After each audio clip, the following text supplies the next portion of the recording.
y amigos que a través de esta programación y transmisión nos unimos en esta hora en Cristo Jesús para juntos llevar este estudio de la palabra de Dios.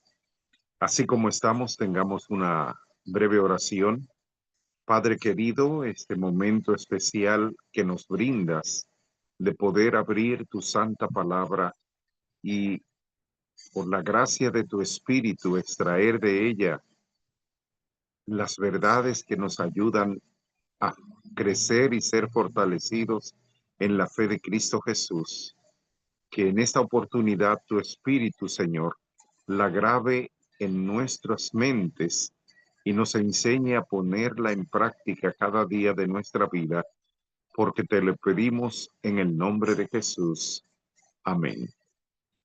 Es un privilegio la oportunidad que tenemos en esta hora de poder estudiar juntos la palabra de Dios y de manera especial esta porción que nos habla de los 7 unos de la unidad en Cristo Jesús. Y qué hermoso es el pasaje, Efesios 4, del 4 al 7, un cuerpo y un espíritu, como fuisteis también llamado en una misma esperanza de vuestra vocación, un Señor, una fe, un bautismo, un Dios y Padre de todos, el cual es sobre todos y por todos y en todos. Pero a cada uno de nosotros nos ha sido dada la gracia conforme a la medida del don que nos ha sido dado en Cristo Jesús. Este hermoso pasaje, amados, que a través del apóstol Pablo nos presenta el Espíritu, nos da 7 pilares fundamentales de la unidad cristiana, expresados con la repetición de la palabra uno. Estos 7 unos son la base sólida sobre la cual se edifica la verdadera iglesia de Cristo, y cada uno representa un aspecto esencial de nuestra comunión con Dios y con nuestros hermanos. Hoy tengo el privilegio de tener entre nosotros a mi esposa. Ustedes la van a identificar ahí como Álida Báez. Bienvenida y gracias por el apoyo. A pesar de que está en su zona de trabajo, ella está haciendo el esfuerzo de estar con nosotros. Bienvenida. La primera parte que nos habla el Espíritu Santo es un cuerpo. El cuerpo es la iglesia, que es el cuerpo de Cristo, llamado también por él en otros pasajes bíblicos como su novia. Pero en Romanos 12:5 nos dice: asimismo nosotros, siendo muchos, somos un cuerpo en Cristo y todos miembros los unos de los otros. Así que, hermanos, la iglesia no está compuesta por denominaciones divididas en doctrinas, sino por todos los que guardan los mandamientos de Dios y tienen la fe de Jesús, según nos lo expresa Apocalipsis 14:12. O sea, la iglesia no es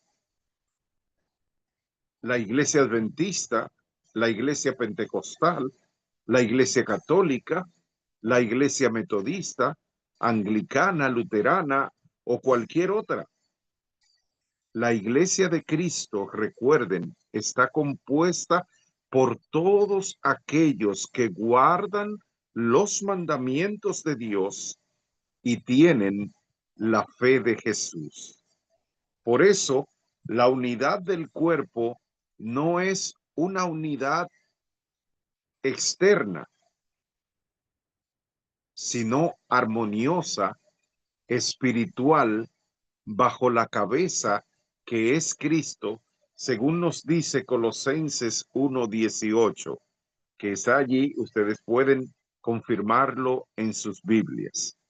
Así que es importante que ahora reflexionemos y pensemos, cuando dejamos de congregarnos con los otros miembros de la iglesia, nosotros estamos dejando o dándole poca importancia al cuerpo de Cristo, a su iglesia, a su novia. ¿Por qué? Hay muchos que dicen, yo no necesito congregarme en ninguna iglesia para ser cristiano o para tener fe. Y es verdad. Pero quien determinó que tú y yo seamos de su cuerpo, quien determinó que tú y yo seamos de su novia o parte de su novia, quien determinó y construyó, formó la iglesia es Cristo. Y Él es la cabeza de la iglesia. Por esta razón, cada uno de nosotros necesitamos entender que cuando nos alejamos los unos de los otros, estamos propensos a perder la fe, estamos propensos a alejarnos del cuerpo que el Señor constituyó como su iglesia, como su novia y la que Él viene a buscar. Recuerden, como dice en El deseado de todas las gentes, en la página 678, Cristo es la cabeza de su iglesia. La vida de la iglesia depende de su unión con Cristo, porque separados de Él, dejará de ser su iglesia.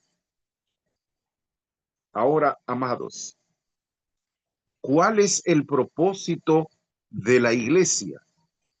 Dice la palabra en Efesios 4:11 en adelante, y él mismo, o sea, hablando de Jesús, constituyó a unos apóstoles, a otros profetas, a otros evangelistas, a otros pastores y maestros, a fin de perfeccionar a los santos para la obra del ministerio, para la edificación del cuerpo de Cristo, hasta que todos lleguemos a la unidad de la fe y del conocimiento del Hijo de Dios, a un varón perfecto, a la medida de la estatura de la plenitud de Cristo, para que ya no seamos niños fluctuantes, llevados por doquiera de todo viento de doctrina y por estratagemas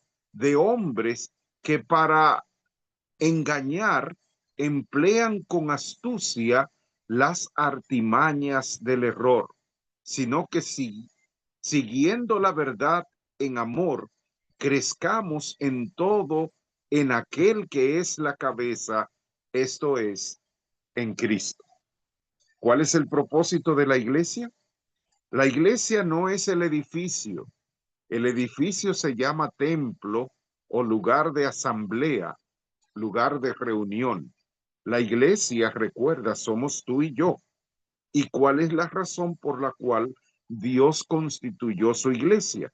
Lo acabamos de leer aquí en la carta del apóstol Pablo a los Efesios, desde el versículo 11 hasta el versículo 15, de quien, y dice el versículo 16, de quien todo el cuerpo bien concertado y unido entre sí por todas las coyunturas que se ayudan o se ayuntan mutuamente, según la actividad propia de cada miembro, recibe su crecimiento para ir edificándose en el amor de Cristo.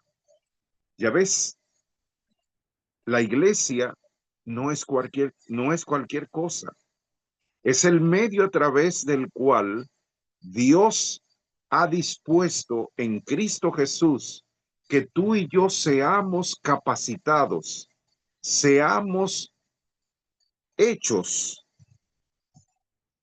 hombres y mujeres a la estatura de la plenitud de Cristo para que podamos tener las condiciones de vivir con Dios la eternidad. Recuerden, como lo hemos dicho en temas anteriores, todo aquel que no permita que el Espíritu de Dios lo haga un hombre o una mujer a la estatura de la plenitud de Cristo, no se unte que no va a poder entrar por los portales eternos, no va a poder vivir la eternidad, aunque tenga mucho tiempo viviendo en la iglesia, o vamos a decirlo, en yendo al templo, haciendo las cosas que Dios manda, excepto permitir que el Espíritu lo transforme a la imagen y semejanza de Cristo. Por eso vuelvo a refrescar las palabras de la sierva de Dios en el deseado de todas las gentes, la página 678. Cristo es la cabeza de la iglesia, Él es quien la ha fundado. La vida de la iglesia depende de su unión con Cristo, porque separados de Él, dejaremos de ser su iglesia. ¿Cuál fue el nombre que dio? ¿Adventista? ¿Católica? ¿Pentecostal? ¿Luterana?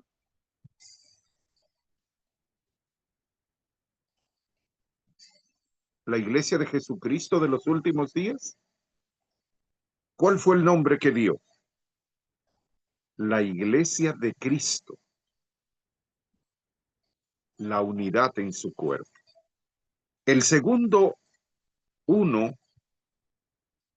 del que nos habla es la esperanza que tenemos precisamente en Cristo Jesús.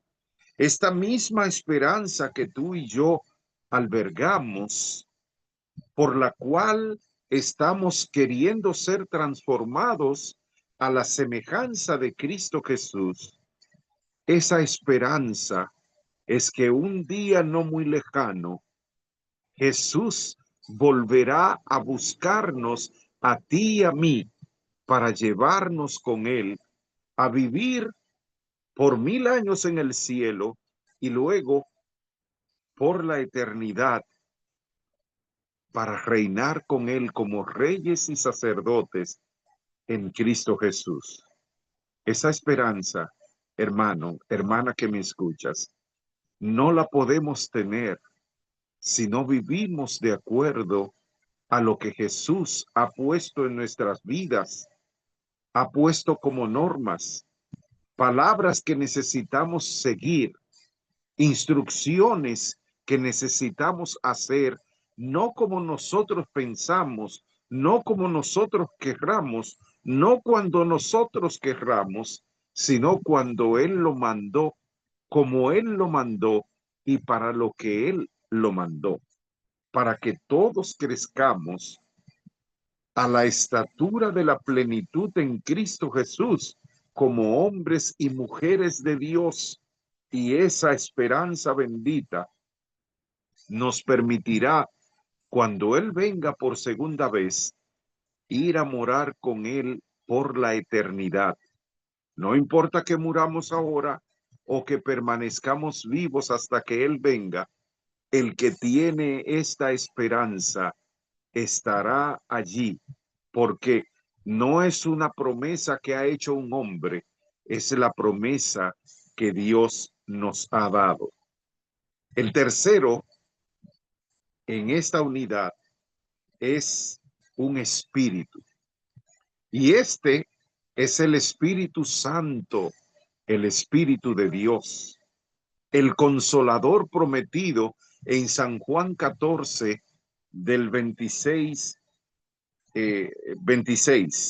Pero yo quisiera que leamos, como nos dice el Señor Jesús, y que está plasmado allí en el Evangelio según San Juan, desde el verso 15. Fíjense que Jesús comienza para hablar del Espíritu Santo diciendo: si me amáis, guardad mis mandamientos.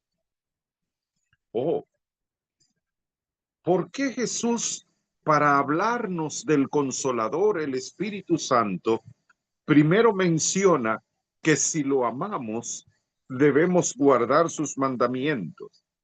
Porque él sigue diciendo en el verso 16: y yo rogaré al Padre, y os dará otro consolador, para que esté con vosotros para siempre, el Espíritu de verdad, al cual el mundo no puede recibir, porque no le ve ni le conoce, pero ustedes lo conocen, porque mora con vosotros y estará dentro de vosotros. No os dejaré huérfanos, vendré a vosotros. Todavía un poquito y el mundo no me verá más, pero vosotros me veréis, porque yo vivo, vosotros también viviréis.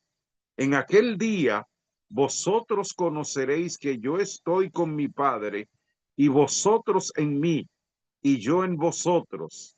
El que tiene mis mandamientos y los guarda, ese es el que me ama, y el que me ama será amado de mi Padre, y yo le amaré y me manifestaré a él.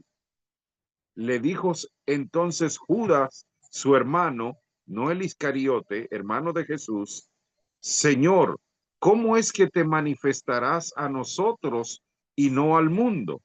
Y respondiendo Jesús le dijo: el que me ama, mis palabras guardará, y mi Padre le amará, y vendremos a él y haremos con él morada.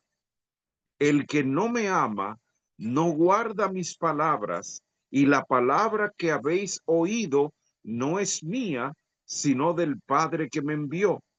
Os he dicho estas cosas estando con vosotros, mas el Consolador, el Espíritu Santo, a quien el Padre enviará en mi nombre, él os enseñará todas las cosas y os recordará todo lo que yo os he dicho.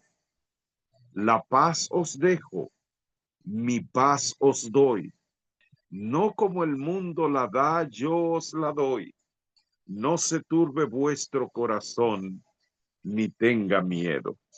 Miren qué hermoso todo lo que Jesús promete para que tú y yo podamos vivir en esta vida y alcanzar el objetivo que Dios tiene para ti y para mí, de hacernos hombres y mujeres a la estatura en Cristo Jesús, para vivir con Él la eternidad.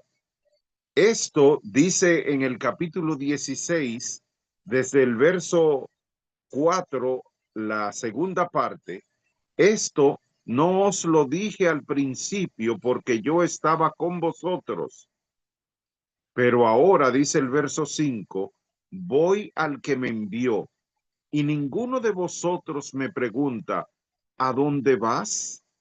Antes, porque os he dicho estas cosas, tristeza ha llenado vuestro corazón, pero yo os digo la verdad: a ustedes le conviene que yo me vaya, porque si no me fuere, el Consolador, ¿quién? El Consolador no vendrá a vosotros, mas si me fuere, yo os lo enviaré. Y cuando él venga, convencerá al mundo de pecado, de justicia y de juicio. De pecado, por cuanto no creen en mí; de justicia, por cuanto voy al Padre y no me veréis más; y de juicio, por cuanto el príncipe de este mundo ha sido ya juzgado. Aún tengo muchas cosas para deciros, pero ahora no la podréis sobrellevar. Pero cuando venga el Espíritu de verdad, Él os guiará a toda la verdad, porque no hablará por su propia cuenta, sino que hará todo lo que oyere y os hará saber todas las cosas que habrán de venir. Él me glorificará, porque tomará de lo mío y os lo hará saber. Todo lo que tiene el Padre es mío. Por eso dije que tomará de lo mío y os lo hará saber.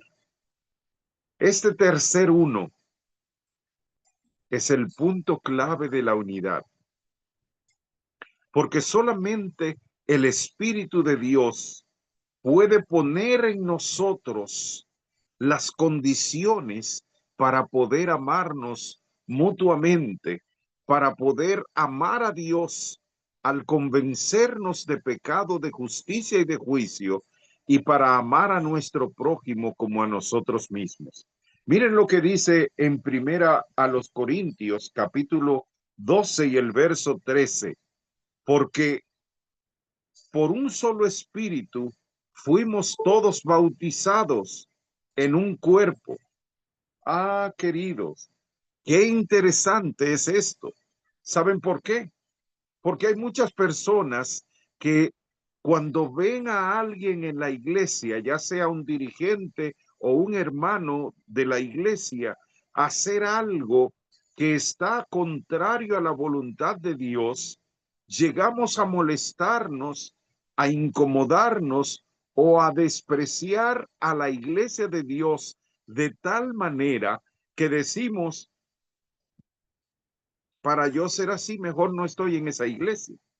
O yo me voy a salir de aquí porque nadie está haciendo lo que Dios está mandando.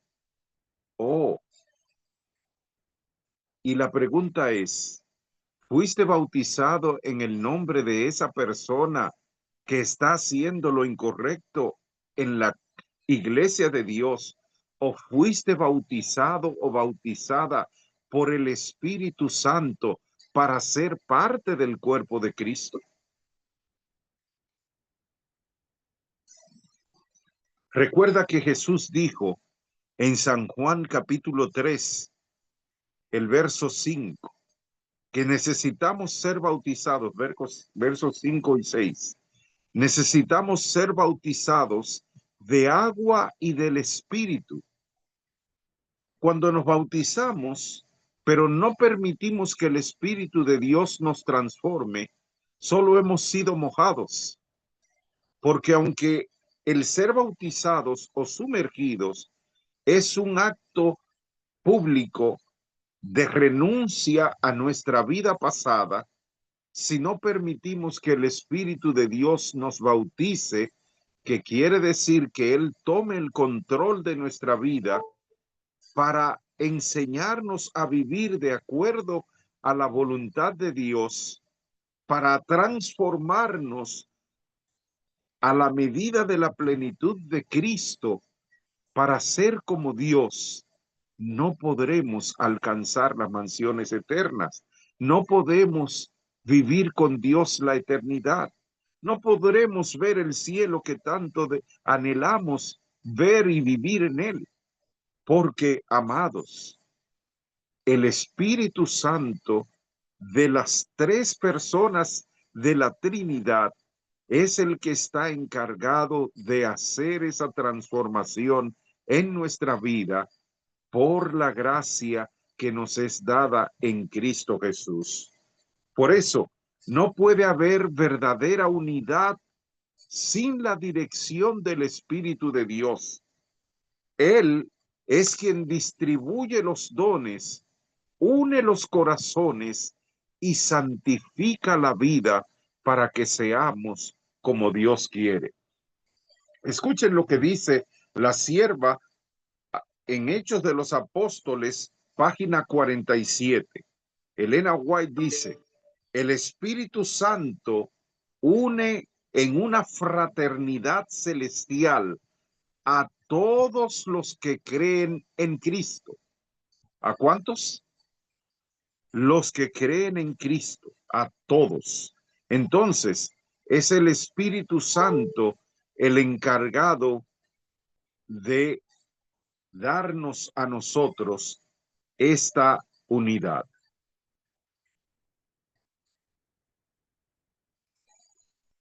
Recuerden también que a través de él alcanzamos nosotros la esperanza bendita.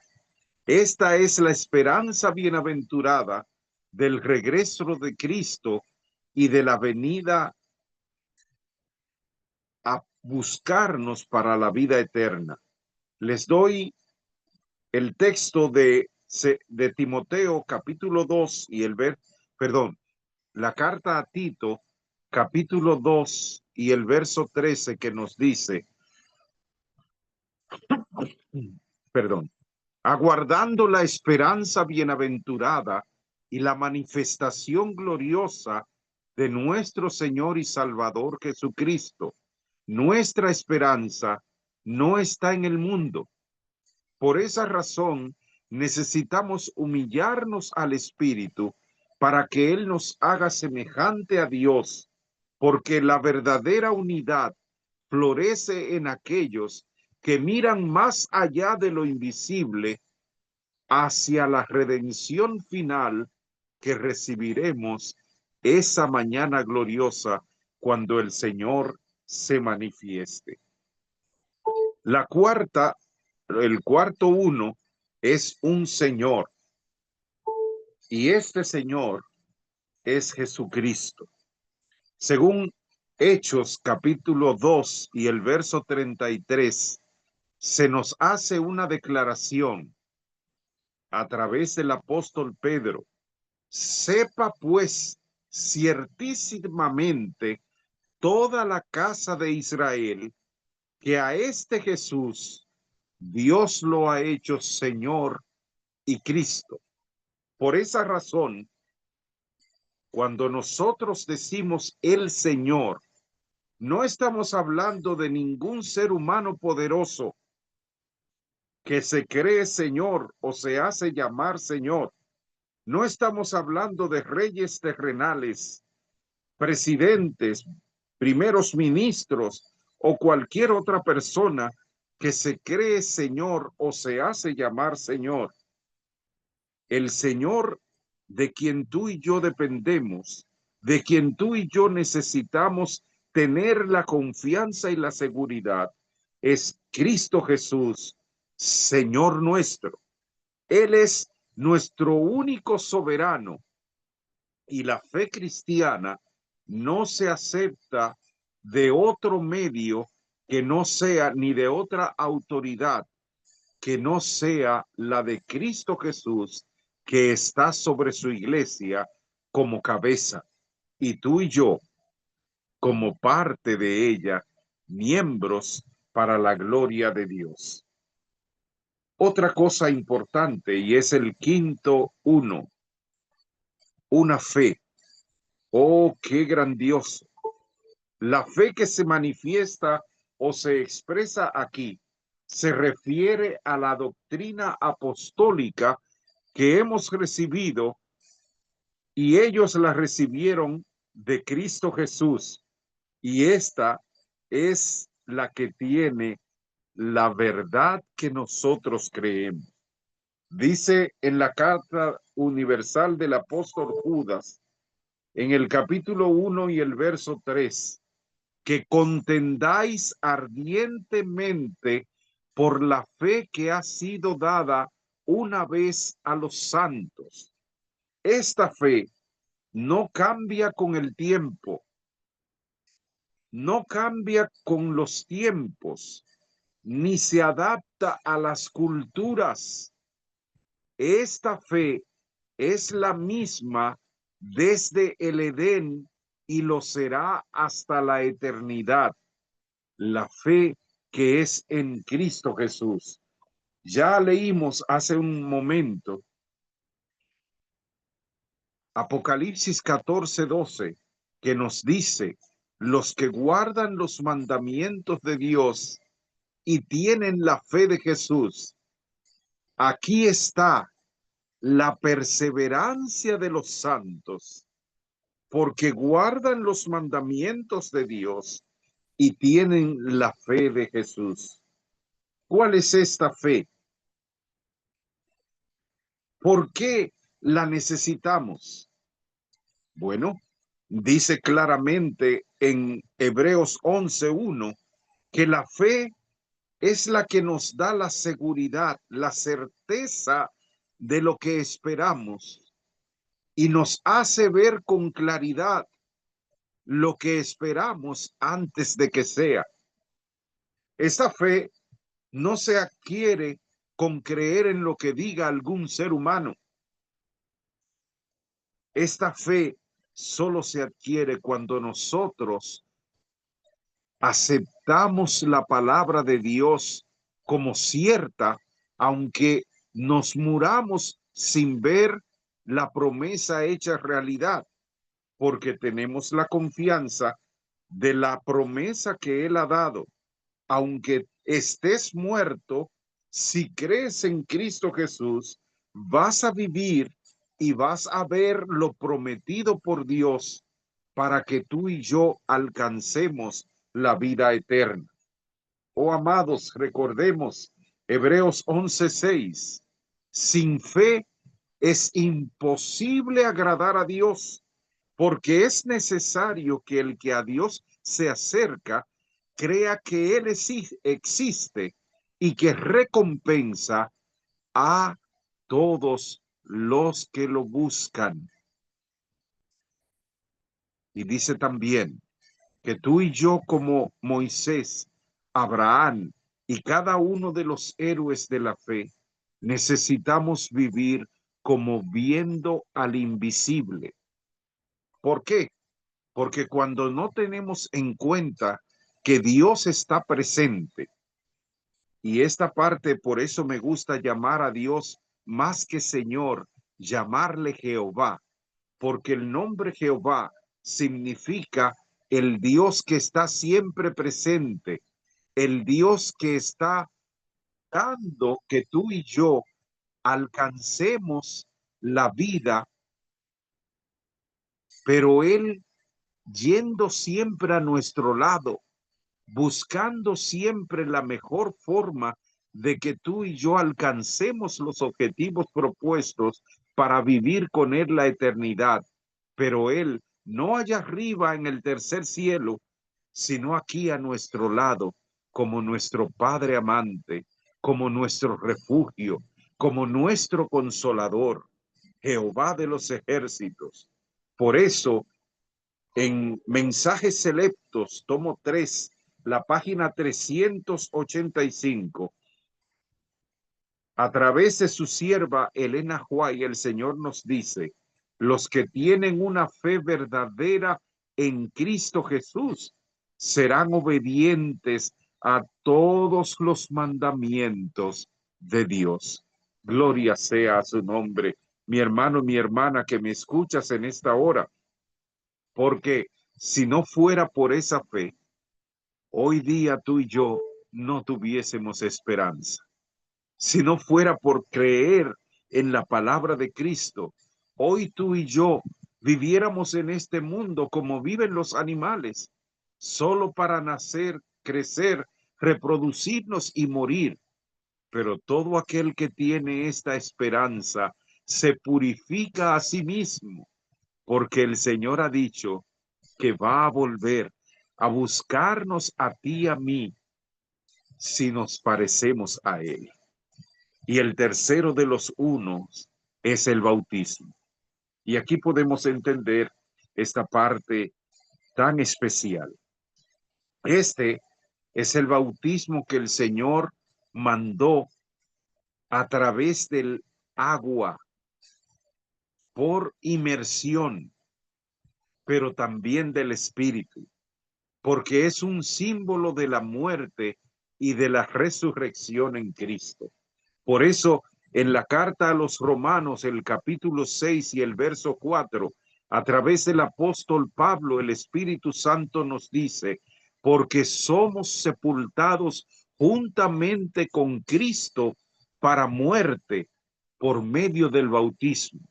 Así que cuando tú y yo fuimos bautizados en el nombre de Cristo Jesús, en el nombre del Padre, del Hijo y del Espíritu Santo, fue para morir a nuestra vieja vida y permitir que Cristo viva su vida en nosotros, no para que tú y yo tratemos de determinar qué es lo que nos conviene, qué es lo que a Dios le gusta o qué es lo que a Él le agrada para nosotros hacer.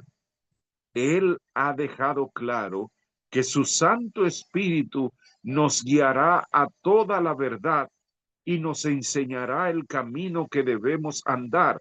Por eso, al ser sumergidos en las aguas del bautismo, debemos humillar también nuestro corazón para ser bautizados por el Espíritu Santo, quien nos hará renacer en la nueva vida en Cristo. Y aquella promesa de segunda a los Corintios 5:17, el que está en Cristo es una nueva creación, una nueva criatura, porque todo lo que es de la vida sin Dios ha quedado atrás y ahora somos renacidos como simiente de Dios para la gloria suya, no para mi gloria, no para que yo haga lo que me parece, sino para que Cristo haga su voluntad, viva su vida en mí y me haga semejante a Él para vivir con Él la eternidad. Por eso dice en el libro Evangelismo, la página 307, Dios a través de su sierva, el bautismo es el símbolo de la entrada a una vida nueva, es una señal de la lealtad al gobierno del cielo. Por eso toda persona que rehúsa ser bautizado está diciendo, yo no quiero ser parte del reino de Dios, yo no quiero pertenecer a él. Pero hay algunos que han sido bautizados solo en el agua porque no han permitido que el Espíritu de Dios los bautice. No se han humillado para que el Espíritu de Dios tome control de su vida. Sin embargo, el apóstol Santiago, en el capítulo 4 de su libro, nos dice en los versos 10 y 11, humillaos delante de Dios y Él os exaltará. Qué hermoso sería que tú y yo le permitamos al Espíritu hacer esa obra bendita en nuestra vida. Y el número 7, como último, pero no porque es menos importante, sino todo lo contrario, nos habla de un Dios y Padre de todos. El cristiano no tiene dioses, por eso no puedes tener nada en lugar de Dios. Tenemos un Dios y Padre de todos.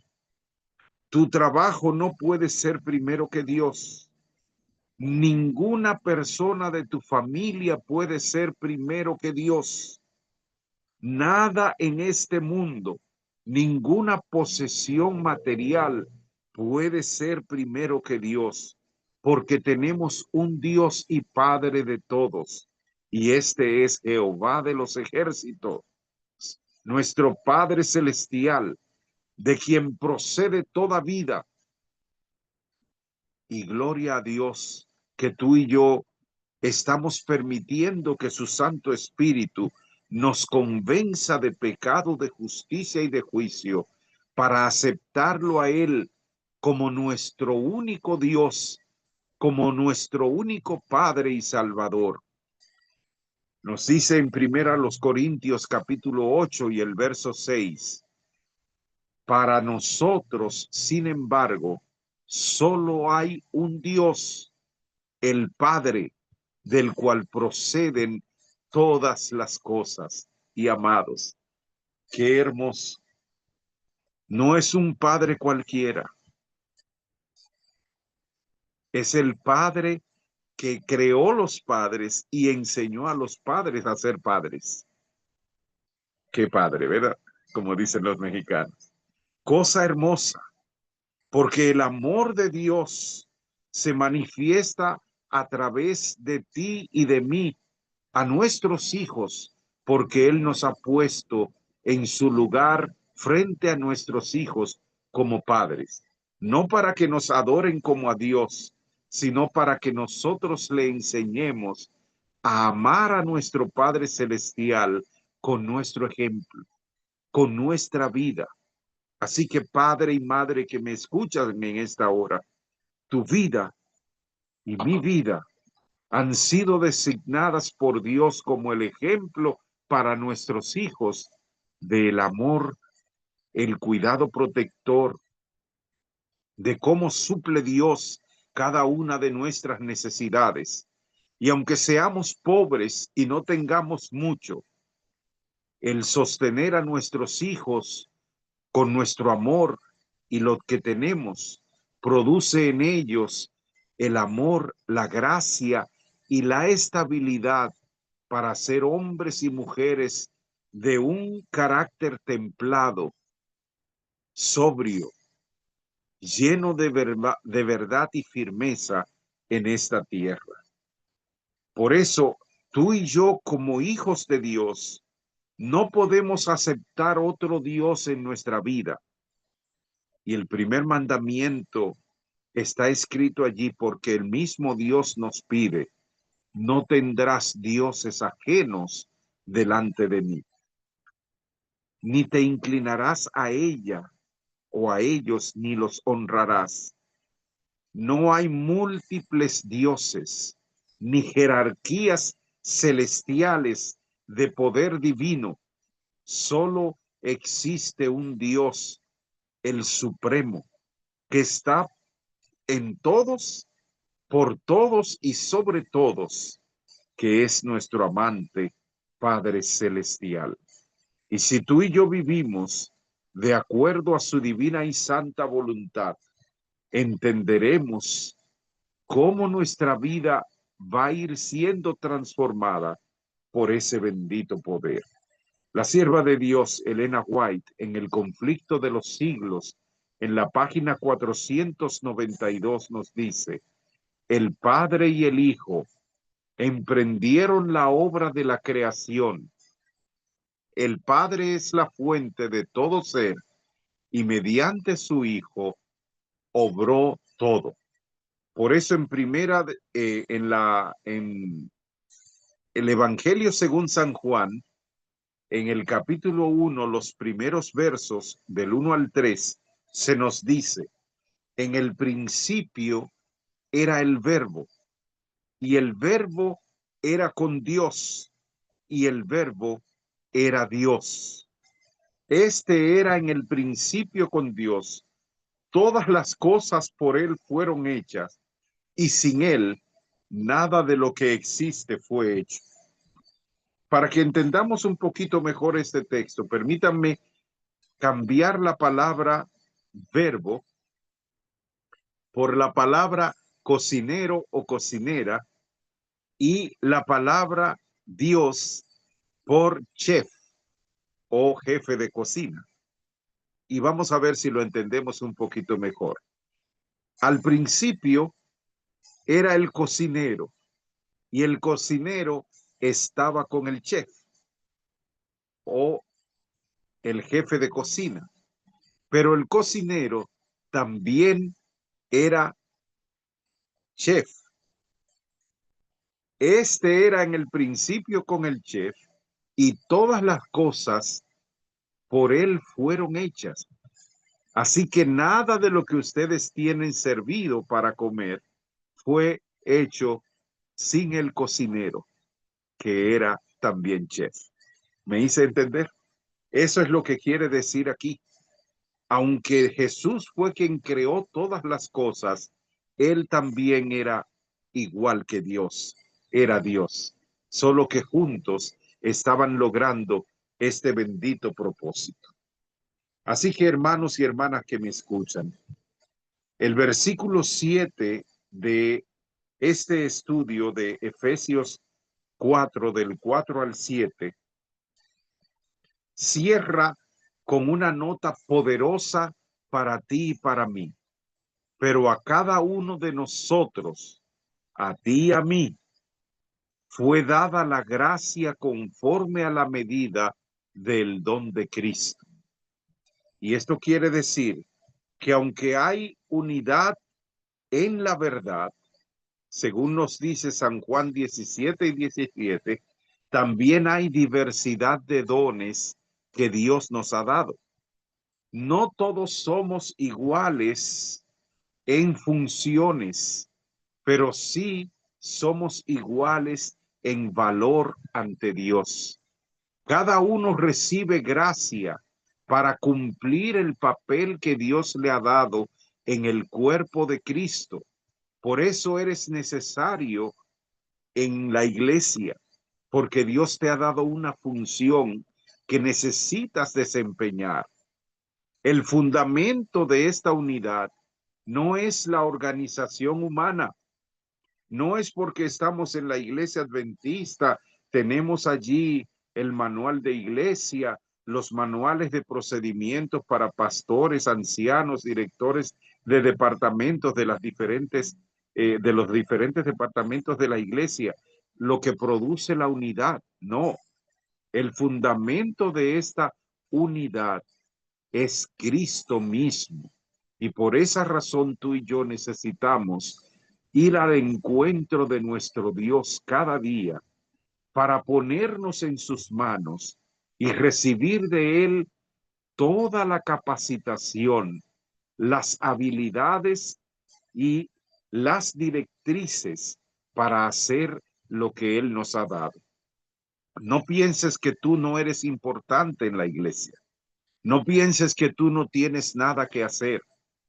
Recuerdo que al escuchar uno de los temas que ha dado el pastor Bullón varias veces, él habla de que en una iglesia una hermana se levantó y le dijo, pastor, ¿y qué soy yo? ¿Un pelito? Y él le dijo, hermana, un pelito tiene una gran importancia. Y entonces le hizo igual que yo. Fíjense la importancia del pelo. ¿Verdad? Aunque es un poco jocoso, pero es una realidad. No pienses que tú no tienes importancia en el cuerpo de Cristo. Tú eres tan importante para Dios y para su iglesia, aunque seas un pelito, porque ese le permite a Dios ser Dios para salvar tu vida y salvar a los que te rodean. La unidad de cristiana, dice la sierva de Dios en Testimonios para la Iglesia, tomo 5, la página 296, no es producida por la fuerza externa, no se puede imponer, solo el Espíritu de Dios puede producirla al morar en cada uno de nuestros corazones. Y yo te pregunto en esta hora, ¿está el Espíritu de Dios morando en ti? ¿Has permitido que por la gracia de Cristo, su Santo Espíritu, esté trabajando en tu vida diaria y constantemente para hacerte una mujer, para hacerte un hombre a la estatura de la plenitud de Cristo? En nuestro próximo tema, quiero hablarte del octavo uno, que es el anhelo de Dios. Pero mientras tanto, quiero que escuches este himno que a continuación vamos a oír. Cómo Dios está interesado desde el principio que nos creó en hacernos uno, en que estemos unidos. así como estaban los discípulos cuando descendió el Santo Espíritu en el aposento alto y los tomó y los hizo a cada uno voceros, pregoneros en cuerpo y alma, o sea, en cuerpo y espíritu, su alma completa del mensaje de salvación. Hoy es necesario que tú y yo pensemos y permitamos que el Espíritu de Dios nos una en un mismo cuerpo, la Iglesia de Cristo, para llevar hasta el final esta verdad, este mensaje de salvación, estas buenas nuevas, esta esperanza que Dios le ha dado a la humanidad a través de tu vida y de la mía. Escuchemos este hermoso himno cuando juntos, se llama Juntos. Gracias.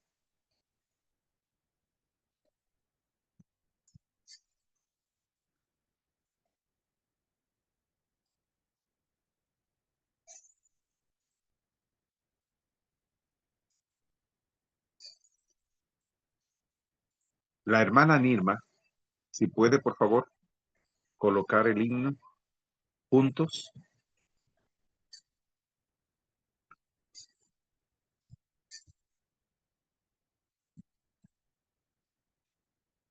¿Me escuchan?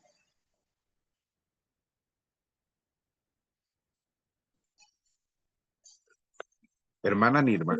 Sí, lo Sí, escucho, ok. pero el himno, tenemos un problema con el himno. Ok, Vamos a escuchar entonces a la hermana Patti, si está por ahí, que nos cante Unidos en Verdad.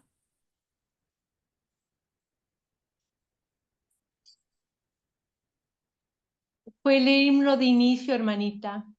Sí, sí, adelante. Ok, un momento.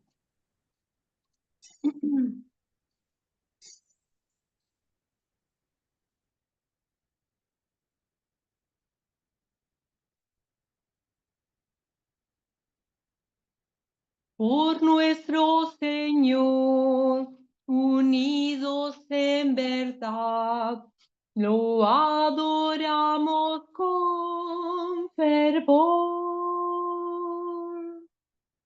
Gozo da vivir, unidos por la fe. Siempre Jesús nos guiará. Vamos al cielo, Jesús nos espera.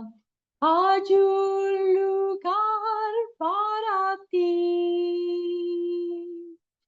Contigo yo quiero cantar en el cielo. Vamos, mi hermano, al lugar. Al gran capitán habremos de seguir, la gran victoria cerca está. Sin vacilación al cielo vamos y que nadie falte allá. Vamos al cielo, Jesús nos espera. Hay un lugar para ti. Contigo yo quiero cantar en el cielo. Vamos, mi hermano, al lugar. Todos estaremos allá. Amén. Amén, gloria a Dios. Recordemos la promesa del Señor en Ezequiel, capítulo 37 y el verso 27, que nos dice: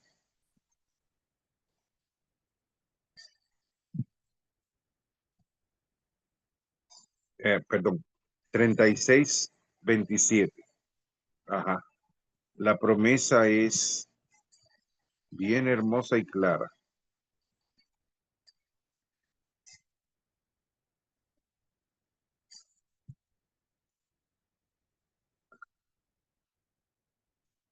Pondré dentro de vosotros mi espíritu y haré que andéis en mis estatutos y guardéis mis preceptos y los pongáis por obra.